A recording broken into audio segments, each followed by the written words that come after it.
어떨 때는 희망텅한 게 그러면 이걸 먼저 없앤 다음에 공부를 해야 되느냐, 자성이 뭔지를 먼저 깨닫는 쪽으로 들어가 가지고 하면 되느냐, 이 질문이에요. 그래서 대부분 사람들이 이렇게 이제 질문을 많이 해요. 그래서 이제 보조국사가 이 질문을 내세우는 이유가 뭐냐 하면,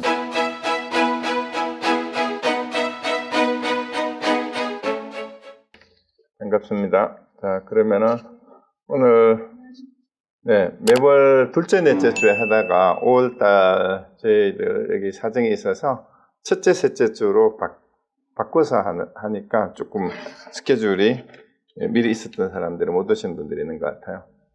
자, 일단 이제 오늘 하는 내용이 이제 수신결 정종분의 본문의 마지막 9번째 질문입니다. 그래서 지금까지 이제 질의응답 형식으로 이제 앞에서 다루었던 게 8개의 질문에 보조국사가 답을 하는 형식으로 수신결이 이제 구성이 됐었고, 이번에 9번째 질문은 이 질문의 내용이 길어요. 그동안 앞에서 지난 시간에 얘기했던 이제 보조국사의 수신결의 주장이 돈오 후 점수잖아요. 그죠? 돈오 한 다음에 점차로 다시 점수를 해야 되는 이유를 밝혔는데, 이제 거기에 대해서 의문을 제기를 하면서 이제 돈문과 점문, 특히 자성문 정해와 수상문 정해에서 돈과 점을 자꾸 겸해서 닦아야 된다라고 얘기했는 것에 대한 혼동이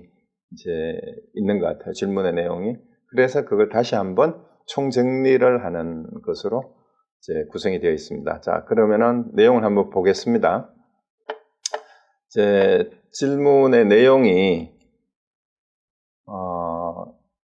이제 스님의 판단에 따르면 깨달은 뒤에 닦는 문, 여기니까 오후 수문이라고 했어요. 돈오 점수 문중이라는 뜻이에요. 거기에서는 선정과 지혜를 균등하게 지닌다는 뜻의 두 가지가 있었다라는 거예요. 그러니까 정해 균지, 그러니까 선정과 지혜를 균등히 지내야 된다, 유지해야 된다라고 하는데, 여기에 두 가지가 뭐였냐 하면은 지난번에 설명했던 자성문 정해와 수상문 정해 두 개였어요. 그 첫째는 자기 성품의 선정과 지혜, 이게 이제 자성정이라고 이렇게 표현을 했고요. 두 번째가 상을 따르는 선정과 지혜, 이게 수상정해예요. 그래서 이건 문자를 빼고 여기는 이렇게 적었는데, 자성문 정해와 수상문 정해의 두 가지 선정과 지혜를 얘기를 하고, 자성문 정해는 돈문이라고 이제 얘기를 하고, 수상문 정해는 전문에 닦는 수행하는 방법이다, 이렇게 얘기를 했습니다. 그래서 두 가지를 말씀하셨습니다. 이제 요 얘기고, 그 다음에 이제 여기서부터 이제 질문이에요. 또 했는 내용이, 자기 성품의 문은, 즉 자성문에서는 이 말이죠, 자유롭게 움직이고 고요하게 아는 것이 원래 스스로 무위여서 하나의 특별로 상대할 것이 없으니 어찌 애써 버리고 없애려는 노력을 하겠으며, 한 생각도 정을 낼 것이 없으니, 한 생각도 정도 낼 것이 없으니 반년을 잊으려 힘쓸 것도 없다. 요게 이제 자성문의 정해를 설명하면서 앞에서 보조국사가 설명했던 내용을 이제 얘기하는 거예요. 그러니까 자성이라는 말은 자기 성품인데, 자기 성품은 원래 무위고 여기에는 티끌도 없고 생각도 없고 감정도 없으니까 번뇌 망상을 잊어야 될 것도 없다라는 거예요. 자성 그 자체는 본래 무위고 원래 몸에 할 게 없으니까. 그리고 이것이 바로 이 자성을 바로 깨쳐 들어가는 것이, 자성문에 들어가는 사람이 자기 성품을 떠나지 않고 선정과 지혜를 균등하게 지내는 거다. 그러면 이 자성의 성질을, 자성을 바로 깨닫기만 하면, 그걸 깨달은 사람은 그 성품을 떠나지 않고 선정과 지혜가 저절로 균등해진다라는 거예요. 그 자성을 떠나지 않고 그 자체로 자성이 본래 선정과 지혜가 갖추어져 있다라는 그런 얘기입니다. 이렇게 얘기를 했죠. 그래서 이제 스님께서 이렇게 말씀하시지 않았습니까?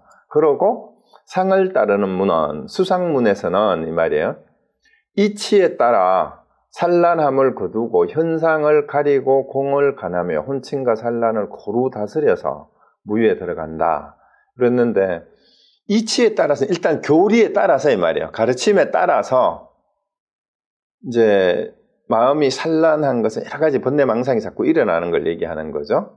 여러 가지 생각이 많은 거예요. 그것을 가르치는 교리의 이치에 따라서 그걸 이제 없애고 현상을 그리고 공을 가난다라는 건 뭐냐 하면은요. 우리가 택법이라는 얘기는 법은 가르침이라는 뜻도 되고 진리라는 뜻도 되지만 여기는 어떤 현상이라고 생각을 해도 돼요. 일체 유의법, 일체법이라고 할 때 일체 대상화되거나 관념화된 모든 것이에요. 그래서 그것을 가린다라는 말이 뭐냐 하면은 그걸 분별한다라는 얘기예요. 그래서 그 현상을 보되 그 현상이 공한 것, 원래 실체가 없음을 보고 그 다음에 혼침은 흐리멍텅한 거죠. 집중이 안 돼가지고 정신이 맑지 못한 거, 찬란한 여러 가지 생각이 많은 거, 이것을 고루 다 들여서 결국은 이제 완전히 다스린 상태로 들어간다라고 했는데 이것은 점차로 닦는 문의 열등한 근기의 수행이다. 이렇게 얘기를 이제 앞뒤로 자성문과 수상문의 차이를 이렇게 설명하시지 않았느냐 이 말입니다. 이렇게 하셨습니다.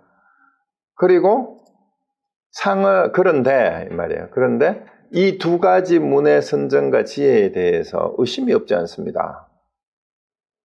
여기서 의심이라고 하면 의혹이라고 해도 돼요. 그러니까 단순한 의심이라기보다는 의심과 여러 가지 헷갈리는 거를 같이 포함하는 게 의심보다 의혹이라고 하는 게 더 좋아요. 근데 의심과 어떤 의혹이 뭔가 아직 잘 모르겠다 이 말입니다. 의혹이 있습니다 이 말이에요. 만일 한 사람이 행할 바라고 말한다면 이제 여기서부터 이제 이 질문하는 사람이 이제 말씀을 잘못 헷갈린 게 돼요. 먼저 자기 성품의 문에 의거하여 선정과 지혜를 고루 닦은 뒤에 다시 상을 따르는 문으로서 대치하는 공부를 해야 합니까? 아니면 먼저 상을 따르는 문에 의거하여 혼침과 산란을 균등히 다스린 뒤에 자기 성품의 문으로 들어가야 합니까? 자, 여러분 생각은 어떠세요? 이 질문의 내용이 사실 대부분의 사람들이 이런 의문을 가져요. 공부를 하려고 하는데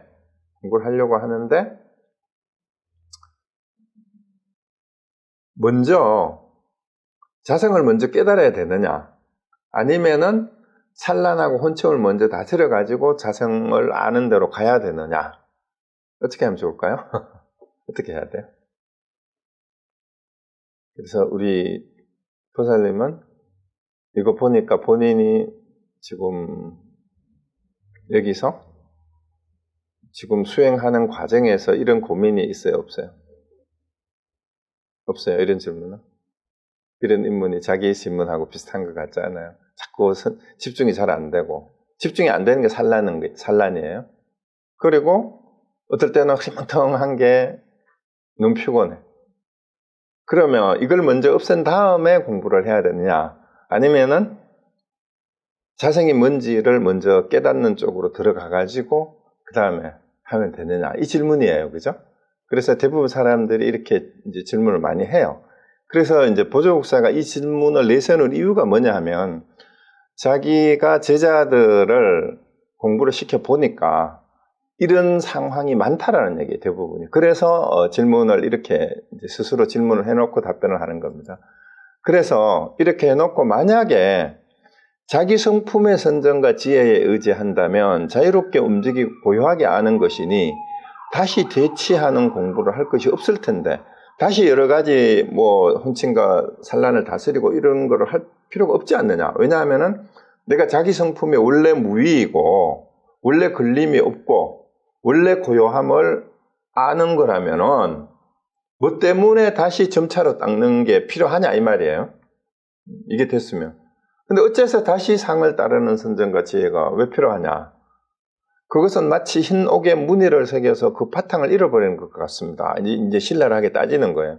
그거는 깨끗한 옥돌이, 옥은 특히 보석의 원석이든 옥은 흠집이 있으면 안 되잖아요. 그런데 거기에다가 이게 무늬를 새긴다는 거는 흠집을 내는 거하고 똑같은 거다 이 말이에요. 그럼 원래 자성이 청정하고 고요하고 더 이상 뭐 닦을 바도 없는 거를 바로 알았다면 뭐 때문에 다시 깨닫고 난 뒤에 오후에 자꾸 수행을 해야 되느냐. 혼신과 살아나는 다스리는 공부를 깨달았는 뒤에 왜 하라고 하느냐 이 말입니다. 그거는 깨끗한 우리 여기서 흰옥이 비유하는 게 뭐예요? 자성이죠. 그죠? 원래 깨끗하고 고요한 게 우리 자성인데 자기 성품인데 마음인데 거기에다가 상을 따르는 여러 가지 방편을 쓴다면은 오히려 깨끗한 바탕에다가 쓸데없는 망상을 번뇌망상을 더하는 거 아니냐. 이게 이제 흰 옥의 문의를 세계에서 깨끗한 옥에 흠집을 내는 바탕을 잃어버리는 것과 같습니다. 왜 그런 말씀을 하시냐 이 말입니다.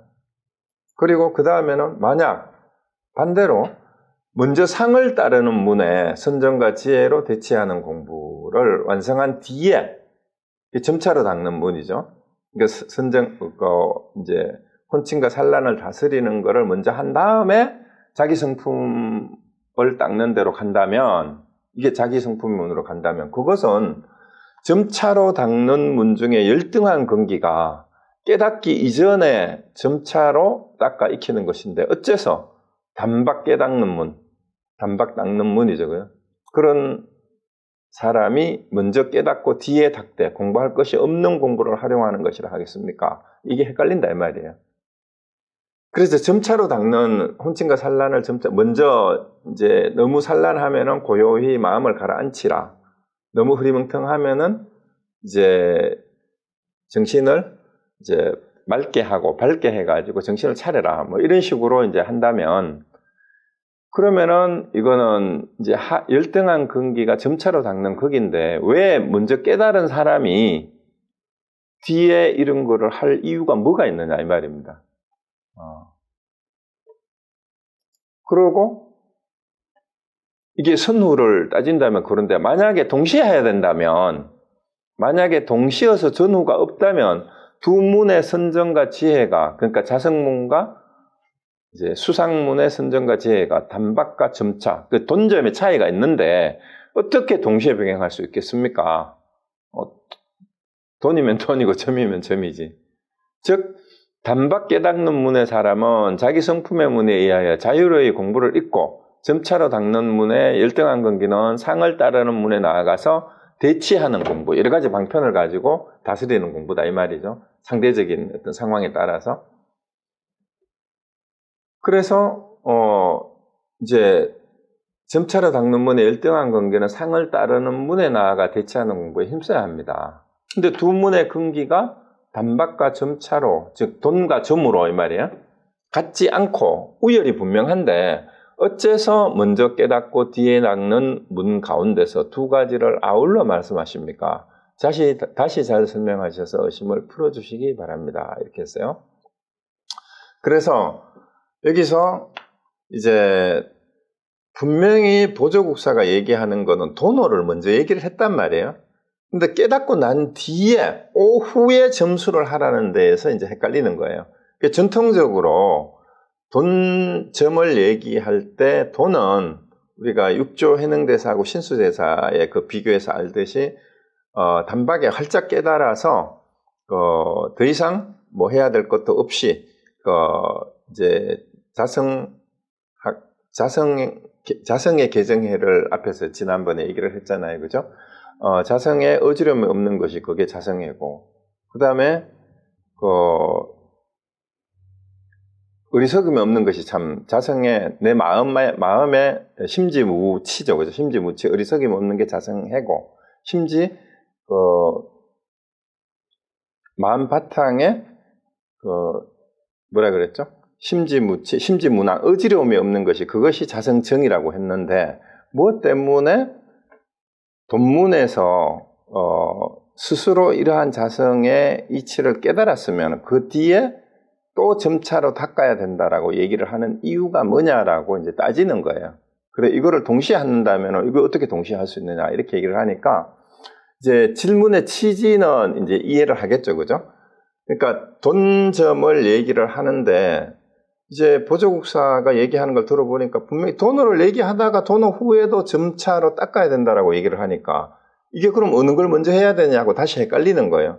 그리고 동시에 해야 되는 거라면 이걸 어떻게 동시에 할 수 있습니까? 이렇게 얘기하는 거예요. 근데 여기에서 뭐가 문제였냐 하면은요.